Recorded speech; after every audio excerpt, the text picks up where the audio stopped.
Passou por várias rádios nacionais portuguesas durante décadas. Como é que caracterizaria a evolução das formas de trabalho?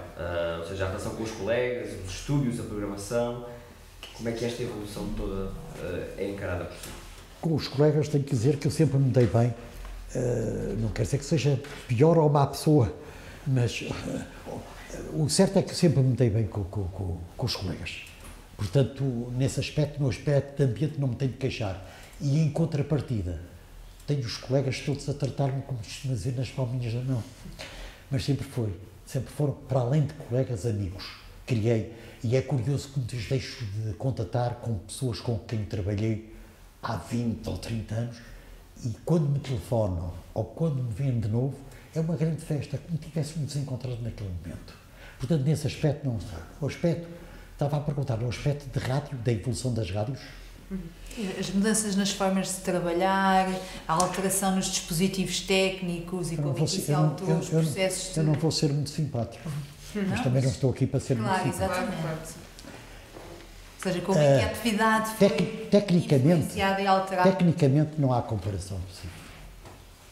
A rádio evoluiu 100, 200, 300%. Bem, não, a percentagem é qualquer coisa de formidável, tecnicamente. Porque eu dou-me muitas vezes a perguntar a mim próprio o que é que eu seria com um simples telemóvel. Não calculo o que é fazer uma volta a Portugal em bicicleta. Comecei a fazer a primeira volta em 1959. Foi a minha primeira volta. A última já foi nos anos 80, no princípio dos anos 80. Tínhamos que procurar um telefone para dar informação. Íamos na estrada e tínhamos que ver se havia algum café, alguma coisa com indicação que tinha telefone. Quantas vezes chegávamos lá, já estava outro colega a ocupar a linha. Ou chegávamos a um sítio qualquer e não há linha para transmissão em direto. A única linha que havia aqui, que era muitas vezes em sítios, em serras, em locais de pouco movimento, já está para a emissora nacional. Isto antes do 25 de Abril, depois tornou-se mais fácil. E nós tínhamos que pedir o telefone emprestado numa casa particular e convencer a pessoa de ficar sem telefone durante uma hora, para que nos pudessem emprestar a linha e dizer, nós não vamos ter despesa, não pagamos. Não, é só emprestar uma hora, pelo menos não tem telefone para falar. E eram muitas vezes, a maior parte das vezes simpático, era assim. A dificuldade que tínhamos em comunicação. Já não falo na internet. Bom, um artista qualquer que eu queria saber se o fulano ainda era vivo. Como é que sabíamos? Ou ligávamos para um colega da imprensa, podia ter alguma maneira de uma revista ir lá verificar. Como é que era? Hoje já sei internet. Há pouco fiz uma rubrica com uma senhora uma senhora extraordinária que eu vi cantar num festival chamada Timiuro, uma voz fora de lugar.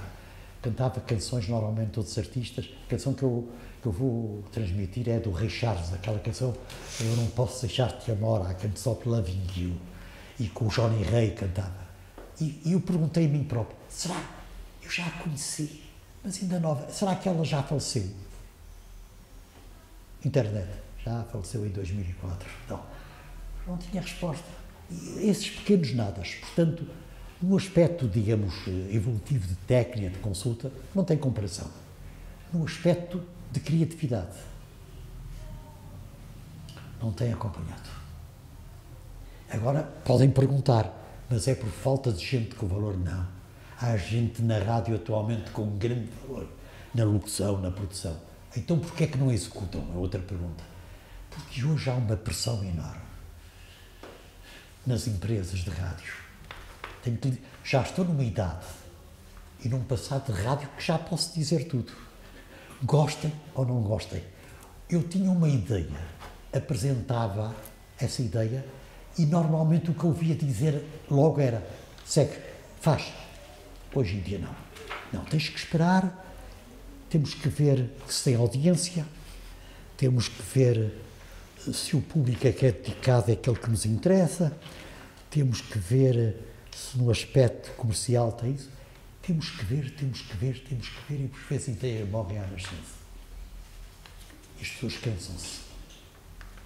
Porque se me deixassem com a gente nova que atualmente surge, alguns estão debaixo do olho, mas que eu não consigo concretizar já. automaticamente fazia coisas magníficas. Eram eles que faziam, eu apenas dava o toque e transmitia a experiência exatamente desses anos vividos. Coisas magníficas. E mete-me pena, porque eu não sei se assim... Eu julgo que a televisão também se passa o mesmo. Pelo menos falo com diversas pessoas e passam o mesmo. E até nos jornais se passam a mesma coisa. Na rádio posso eu falar. Nada já era como antes. No aspecto de criatividade, no aspecto de iniciativa, existe aquilo que deixam existir. E pronto. E terminou. E o que é que deixam existir? Porquê é que deixam? O que é que deixam? Aí é que está o mal, sabe? Não é? Pois aí é que está o mal. Há sempre o mal. Há muitos fatores em movimento. Fatores, uns pessoais, outros profissionais e tudo, e as coisas não evoluem como deviam evoluir. E as audiências hoje contam mais do que naquela altura? Também outra asneira que disser que vão chamar, mas eu não me importo. Audiências. As audiências interessam só às grandes agências de publicidade e aos grandes anunciantes. Se formos falar ao público em geral, àquele público que é o público do ouvido, eu ao dizer isso não estou a colocar a rádio. Não, a rádio tem horas para ser ouvido por pessoas de maior cultura. Porque eu não estou a ver uma pessoa que tem uma profissão de professor ou de médico, a de ter disponibilidade para estar a ouvir rádio a todas as horas e a todos os minutos. Escolhe exatamente aquelas horas mais próprias para ouvir rádio. Quem é que ouve rádio a toda a hora? O chamado público em geral, a dona de casa, a pessoa que anda em movimento na estrada, o viajante, isto e aquilo. E é preciso saber a quem é que a rádio interessa. O que é que essa gente quer ouvir na rádio? E está muito politizada. Hoje ouve-se muita coisa. A política é importante, eu também gosto de ouvir debates e tudo, mas estou-lhe sincero, prefiro vê-los na televisão do que os ouvir na rádio. Porque ou as pessoas têm uma maneira de comunicação muito boa, nem todos podem ter muita cultura, mas não sabem traduzir a sua cultura, ou então tornam-se muito chatos e não vale a pena. Tornam-se muito aborrecidos. Íamos agora aqui, talvez, dar conta ou falar um pouco consigo de acontecimentos históricos marcantes do seu percurso. Eu estava aqui a pensar no 25 de Abril, não é? Onde é que o Aurélio estava no 25 de Abril? Estava a trabalhar no Rádio Clube Português. Estava a trabalhar no Rádio Clube Português e há coisas muito curiosas. Soube de notícia como qualquer português. Soube de notícia. Nada fazia adivinhar na véspera que aquilo ia acontecer. E quem deu... Lá está, tive o privilégio de duas pessoas que estiveram nas duas mensagens do 25 de Abril terem começado comigo. Isso ainda me encheu mais de alegria. O João Paulo Diniz, nos emissores associados de Lisboa, em que pôs a música do Paulo de Carvalho e depois do Mateus. Na Rádio Renascença, no programa Limite, um dos elementos era Manuel Tomás, na parte técnica, que tinha começado comigo, no Rádio Peninsular também, como técnico, na altura com 17 anos. Portanto, senti a satisfação e senti uma satisfação de serem dois elementos que eu acompanhei desde o princípio, terem sido os mensageiros do 25 de Abril. E o que é que eu me lembrei?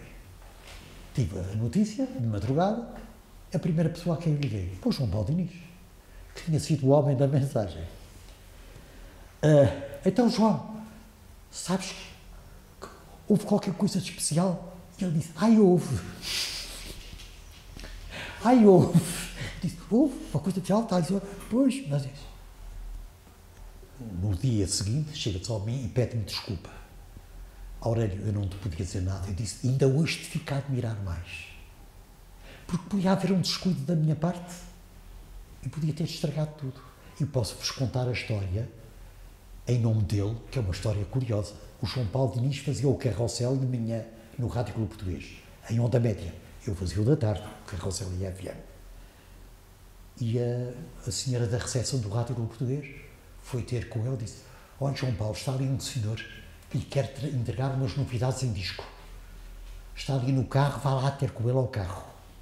O João Paulo Diniz logo teve a oportunidade, foi.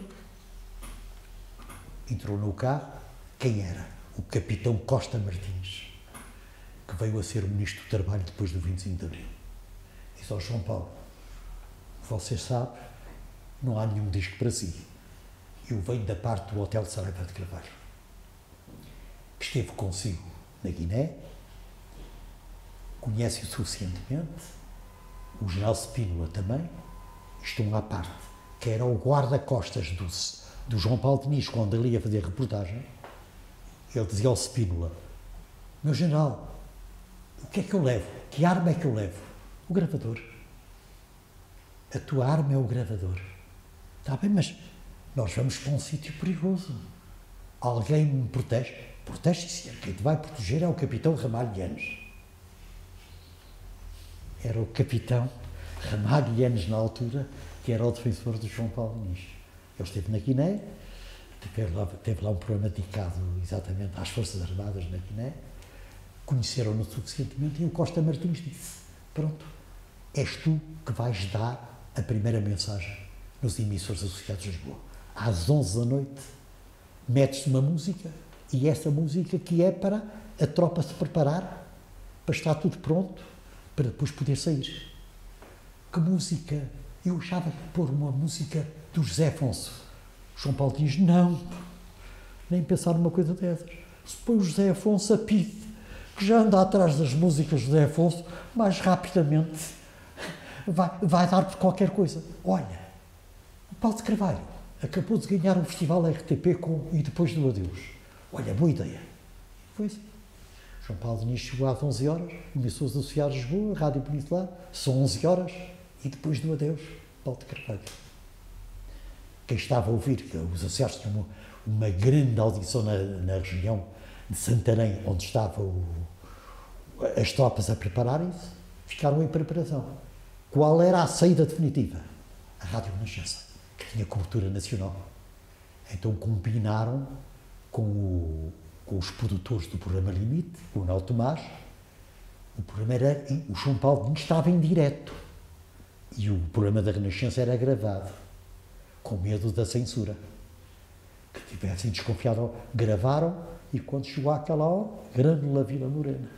Rádio Renascença, não sei o quê, quem mais? Aquela frase que passou despercebido porque era uma música que ia tocando de vez em quando. E pronto, foi ordem para a saída das tropas. Portanto, estiveram lá os dois. Achei piada que depois o João Paulo Diniz perguntou ao Hotel Saraiva de Carvalho, isso acontecesse, se isto acontecesse para o torto, o que é que me acontecia? O que acontecia?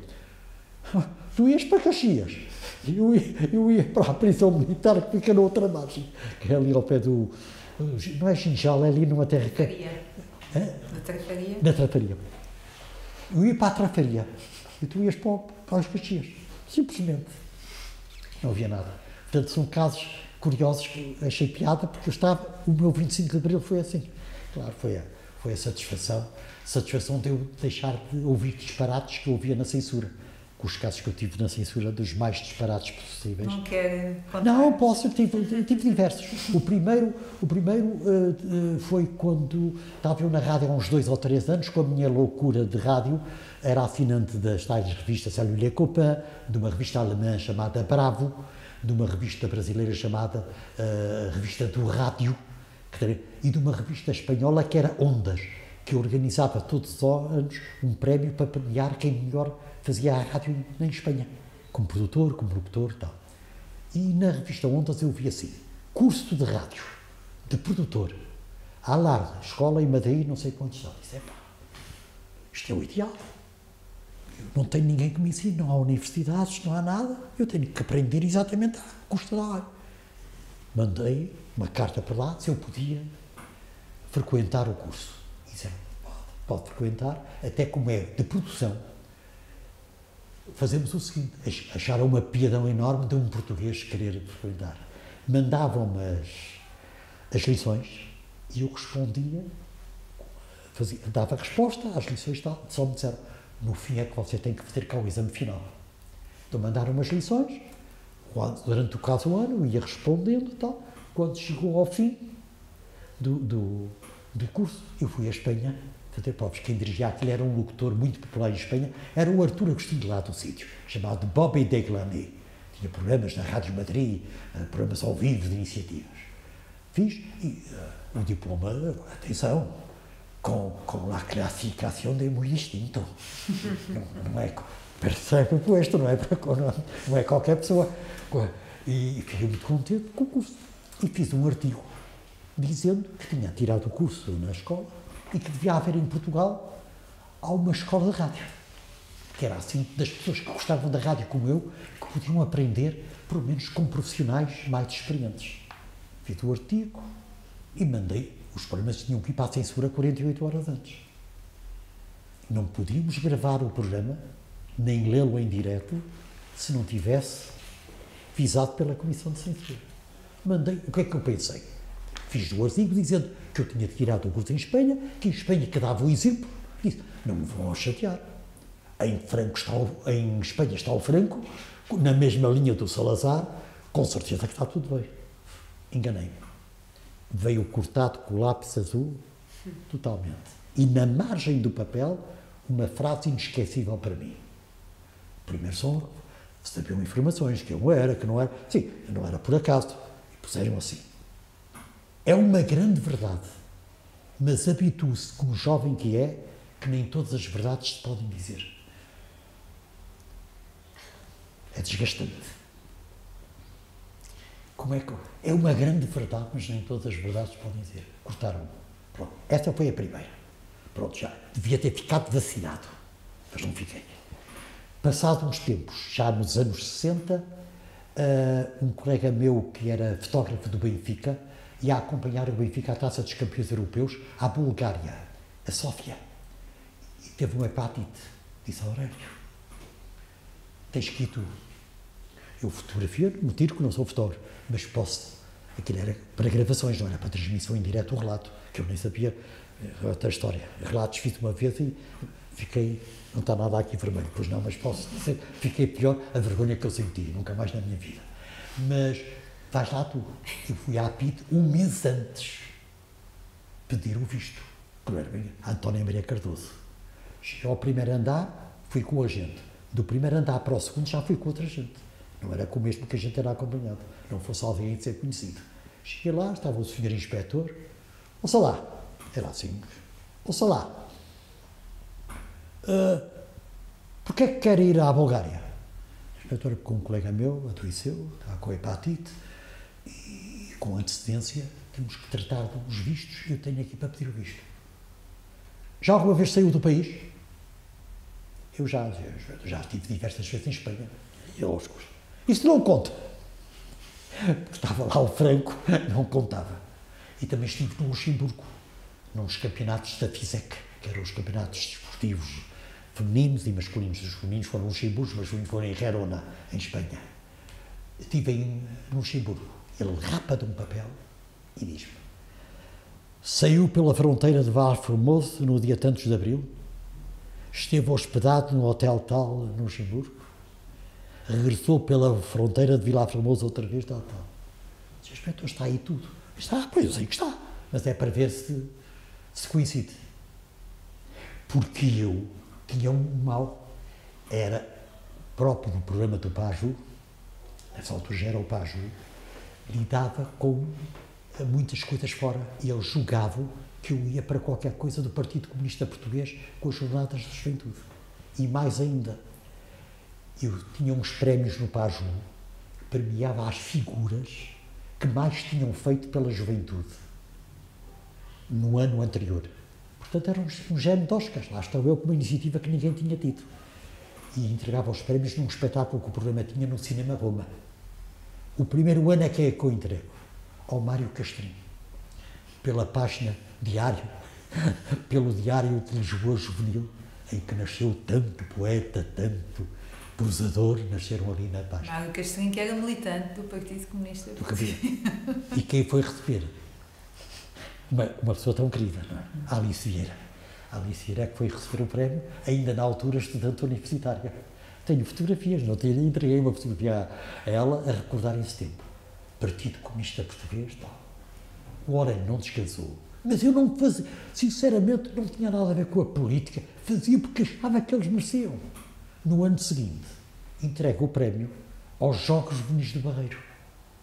Jogos Juvenis do Barreiro que faziam jogos em diversas modalidades, futebol de salão, agora o futsal, handebol, basquetebol, ténis de mesa, com gente que formavam as suas equipas. O Paju também participava como equipa para dar o exemplo, mas participavam o Vitória de Setúbal, o Palmeirense, o Benfica, clubes oficiais e clubes amadores. Quem é que organizava esses Jogos Juvenis do Barreiro? Um senhor chamado Augusto Valegas, que era apenas o elemento do Partido Comunista do Barreiro e que era um adversário 100% da mocidade portuguesa, que queria ter o monopólio das coisas para a juventude no desporto. E lá vou eu entregar aos jovens. Portanto, os jovens da PIDE, Aurélio, andaste aí por fora, tal, entregas ao Mário Castilho, entregas ao Augusto Valegas, outras coisas. Atenção, temos que ter sobre o olho. E o certo é que quando a Renascença reabriu, depois do 25 de Abril, passado um ano, reabriu em 76, 77, 78, um diretor da rádio na altura, que hoje é assessor do Pinto Balsemão na SIC, disse-me, olha, eu vou-te dizer agora só uma coisa que nunca te disse. Tive tanto telefonema a dizer para termos cautela que tu eras um elemento do PCP infiltrado na Renascença. Mesmo depois. A fama, exatamente por isso. Sabe? Nunca liguei. Era amigo do meu amigo, não me interessa se ele era da direita. Eu era amigo do meu amigo, era de esquerda. Ou porque tinha valor exatamente para pôr em prática. E não ligava exatamente para isso. Claro que eu ficava muito contente quando ouvia pessoas, por exemplo, numa volta a Portugal, uma pessoa que era o Homero Serpa, também do Partido Comunista Português, o pai do Vítor Serpa, que é o diretor do jornal La Bola, e todo Belenenses, que disse uma frase que é a coisa mais bonita que podia ter ouvido. Vira-se para mim e diz, eu sei que tu estás do outro lado da barricada. Eu sei que tu não és nada dos nossos. Mas é uma pessoa que toda a gente respeita lá. Isso é o que me interessava. Era ser respeitado e continuar a ser respeitado.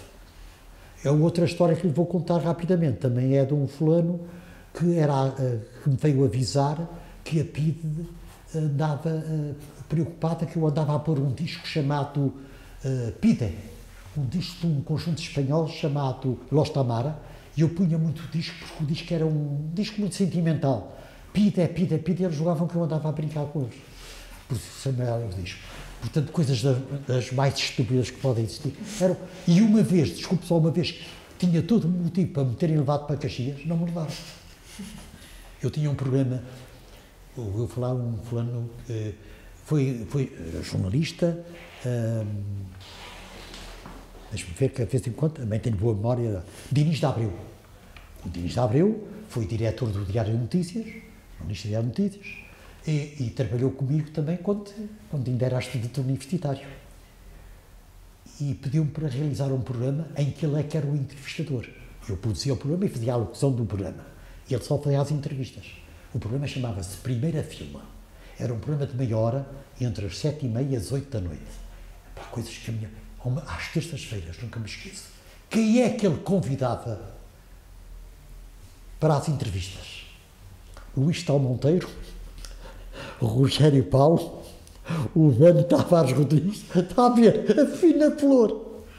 E eu respeitava, que se não o queria lá como entrevistador, não o convidava. Se o convidava, eu tinha que respeitar os resultados que ele tinha. Tinha medo, mas não deixava de dizer. Ele dizia, o que é que has de saber? Escolheste, não escolheste, tu é que fazes. E há um dia que entrevista o Luís Tal Monteiro e faz-lhe a seguinte pergunta. Luís Tal Monteiro, acha que o teatro está em crise? O teatro português? E ele, com a calma, o Luís Tal Monteiro diz, não havia de estar. Uma censura que não deixa representar os melhores autores polacos, checos e russos. E aí o Dinis de Abreu devia ter terminado, mas não, ainda insistiu. Mas será só esse o motivo de não haver espectadores? Como é que acha que haja espectadores? Um povo que não tem dinheiro para comprar carne, há a ter dinheiro para comprar bilhetes para o teatro. Sempre que tocavam à porta, disse, é hoje. É Ramon a buscar-nos a todos, temos pecadinhos. Não aconteceu nada. ainda estou para perceber, sabe que eles gravavam os programas todos. Ali, pote d'água, sabe que o pote d'água onde é que é? O Hospital João de Matos. E depois há ali um campo desportivo, que é do Hockey Clube de Portugal, antes do aeroporto, ali aquele que chamava-se pote d'água. Eles tinham ali um edifício onde gravavam, a emissora não precisavam de gravar, onde gravavam rádio com português, a Renascença e os Azedos. Tudo! Porque se alguém dissesse eu não disse, iam buscar. Devem ter gravado. Ou porque foram tomar uma cerveja, ou eu tive alguma coisa a proteger-me, não sei. Ainda estou para perceber como é. Era eu, o Denis da Abreu, o diretor da rádio, coitado, que não tinha culpa nenhuma. Íamos todos lá para Caxias. Passaram uns tempos. Mas não fomos. Ainda cá estou. Queria agora falar um pouco consigo sobre o chamado movimento das rádios piratas e das rádios livres, que começa primeiro na Europa, não é? No final da década de 70, na Itália, na França e no Reino Unido. Nesta altura, este movimento muito ligado à ideia de criar e de apoiar novas iniciativas, causas sociais e políticas e também dar voz às populações locais. Este movimento chega a Portugal um pouco mais tarde, não é? Finais dos anos 70, início já dos anos 80, ou seja, num contexto já pós-revolucionário e muito impulsionado pela conquista da liberdade de expressão. Quais foram, do seu ponto de vista, os objetivos deste movimento em Portugal, não é? E quem foram os principais protagonistas desta transformação? Eu acho formidável. Eu devido exatamente os interessados, os maluquinhos da rádio, que viram a oportunidade de ter as suas próprias rádios, ou pelo menos trabalhar nelas e conseguir continuar com aquele seu desejo que há muito o tinham, mas que não conseguiam pôr em prática. Aqueles que gostavam de ter uma estação de rádio para passar discos e aqueles que foram algumas que tirassem partido, que as rádios localmente fossem uma força, que eles pudessem tirar partido pessoal, economicamente ou politicamente. Foi assim dividido. Mas as rádios locais foram muito importantes para mim, tanto é que eu estive metido na fundação de uma delas. Mas volto a dizer que se foram perdendo com o tempo. Mas havia rádios com capacidade e havia rádios que não tinham. Porque o movimento de rádios é curioso. Sabe que houve um movimento de rádios, podemos chamar rádios locais em Portugal, nos anos 30, início dos anos 40. Porque havia muita rádio local em Portugal. Chegou a haver umas 12 rádios locais. Rádios que transmitiam 2 horas ou 3, outras que transmitiam, outras que foram mais profissionais.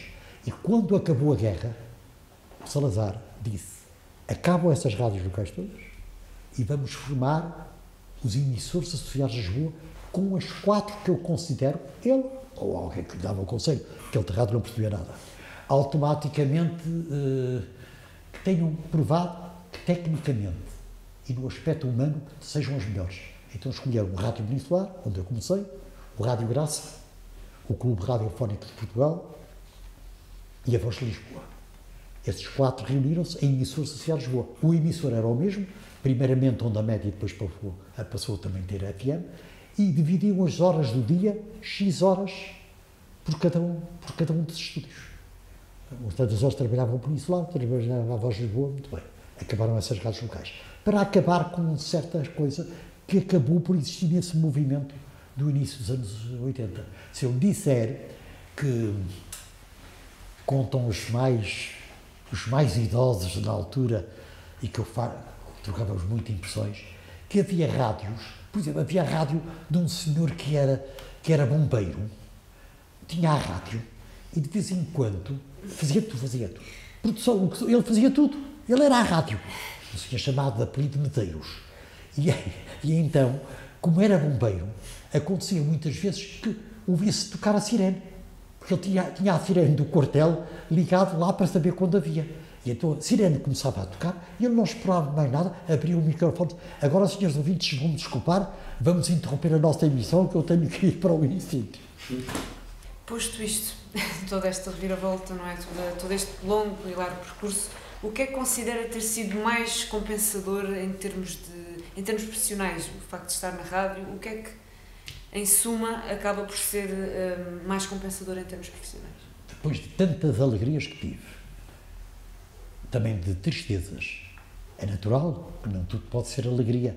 As tristezas que eu falei há pouco, de pelo menos não ter tido capacidade de aguentar mais tempo determinadas iniciativas, porque estavam sempre a jogar o problema económico, o problema de me chamarem para outros locais. Mas de tudo isso, sabe o que é que eu tenho mais satisfação? Aliás, nunca me tinham feito essa pergunta. Uma pergunta muito pertinente. As sementes que eu deixei e que tenho deixado ao longo da minha vida na rádio. Olhar para trás e ver que no jornalismo, na locução, na técnica, na música, ouvir dizer eles, foi contigo que eu comecei. Olha, por exemplo, aqui há tempos, o diretor aqui da Mega, o Nelson Cunha, chegou ao pé de mim e disse-me assim, o Aurélio sabe quem é que foi o meu primeiro diretor? Não sei quem. Foi o Aurélio. Quando estava na Voz da Almada, que me aprovou para a locução e que me deu um programa da noite para eu fazer. Até com um título que está muito agora na moda, o Expresso da Meia-Noite. Foi fazer. Disse, eu não sabia. Essas pequeninas coisas, ou chegar, por exemplo, um Rodrigo no fado, ele não começou por cantar fado, era um desses conjuntos sul-americanos chamados Cinco Reis. Tinha 18 anos, começou aí contigo, num dos programas do Restelo, do Passatempo para Jovens. O caso não começou, mas, por exemplo, o caso do Julizito, que contei há bocado, pessoas que foram ver e que acompanharam. Deixar essas sementes ao longo da minha vida é a maior satisfação que pode. Porque, sabe, uma pessoa quando vai deste mundo para o outro,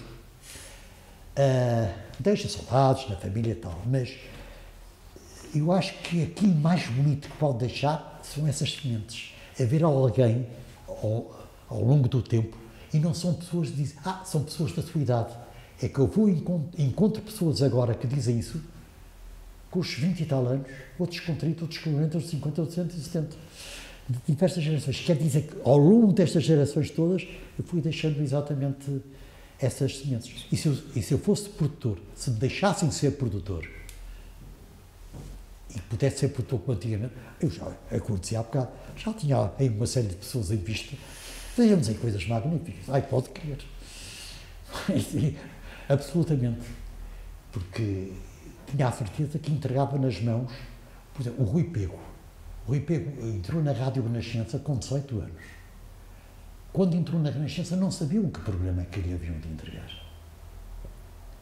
Estava naquela altura de ter a rádio recomeçado, depois de ter tido a ocupação. Rui, o Carlos Ribeiro, outro começou comigo, o Carlos Ribeiro vai agora dedicar-se à televisão. Queres fazer o programa, o Paz? Mas como é? Faz ao teu gosto. Entregue-te o programa e tu faz ao gosto. Se eu não gostar de alguma coisa que prejudique o programa, eu digo, olha, isto será melhor não sei o quê. Enquanto não disser nada, pronto, é uma maravilha. Depois foi o Candeias, que está agora a fazer o programa na Antena 1, o programa da manhã das 5 às 7 horas, que faz o programa, comigo, foi a substituir depois, o que está cá, a fazer o Oceano Pacífico, na RFM também, e era essa liberdade, sabe? Dava a liberdade, ou eu tinha confiança ou não tinha. Quando eles vinham perguntar o que é que eu hei de fazer, o Carlos Coutinho que está cá e que conta histórias que eu nem me lembro. Outros que me diziam assim, só agora é que eu vejo que é a sua maneira de trabalhar. Eu julgava que me estava a despachar, porque eu chegava ao pé de si e dizia, vamos ser assim, tu é que sabes. Lá está ele a despachar-me. E depois via que não. Eu tinha total confiança. Quero crer que nunca ninguém me deixou mal. Nunca tive nenhum problema. De qualquer daquelas broncas dissesse, olha, inesquecível. Não tive, nunca tive. Porque as pessoas em que eu confiava não me deixaram nunca ficar mal, porque eu tinha confiança, ou lhes transmitia essa confiança, porque o valor delas estava lá dentro. O que é preciso ter. É isso que eu noto agora. Gente que sai das universidades com muito valor, mas não há ninguém que pegue nelas e que lhes transmita esse valor que eles têm e que os faça crescer. É como no futebol. O que é que seria do Ronaldo, do Figo e de outros jogadores se não houvesse alguém? Olha, por acaso foi um Aurélio Pereira, que confiasse nele e os deixasse crescer. Continuavam lá, não passavam da sempre a torta. É isso que falta. A confiança, muita confiança. Na minha opinião, pode ser que esteja errado, mas também já tenho idade para errar em muita coisa. Depois, Olha, que competências ou características pessoais o ajudaram a ter mais sucesso no desempenho das suas funções? Que competências, características pessoais que considero que foram fundamentais e justificam o sucesso que teve no desempenho das suas funções? Aprendi com todos. Sem dúvida nenhuma que aprendi com todos. Todos podemos ir buscar a todos um bocadinho. Uns daqui e outros daquela. Mas são pessoas mais marcantes. Por exemplo, o Artur Agostinho, no aspecto desportivo. O Artur Agostinho ia pela emissora nacional. Além da emissora nacional, a única rádio que acompanhava a volta a Portugal em bicicleta era eu, com o Rádio Peninsular e depois mais tarde com a Renascença.